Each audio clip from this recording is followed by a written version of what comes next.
Hi friends, బాగున్నారా? మీరంతా బాగుండాలని కోరుకుంటాను. ఈరోజు మన ఛానల్లో మిగిలిపోయిన ఇడ్లీలు ఉంటాయి కదా, వాటితో ఉప్మా చేస్తాను.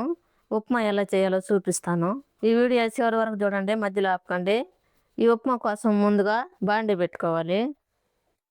స్టవ్ వెలిగించుకోవాలి. ఒక స్పూన్ ఆయిల్ వేసుకోవాలి. ఆయిల్ బాగా వేడైన తర్వాత కరివేపాకు వేసుకోవాలి. మిరపకాయలు 2 వేసుకోవాలి.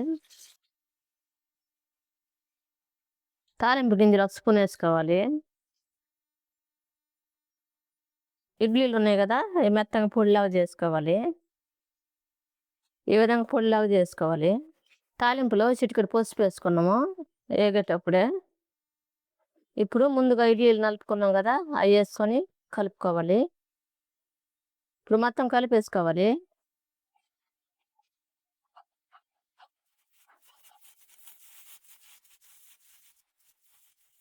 ఇప్పుడు ప్లేట్లోకి తీసేసుకోవాలి స్టవ్ ఆఫ్ వేసుకొని. ఎంతో టేస్టీగా ఉండే ఇడ్లీ ఉప్మా రెడీ అయింది. ఒకసారి ట్రై చేసి మాకు కామెంట్లో పెట్టండి. లైక్, షేర్ చేయండి, సబ్స్క్రైబ్ చేసుకోండి. పక్కన బెల్ నొక్కండి. Thanks for watching.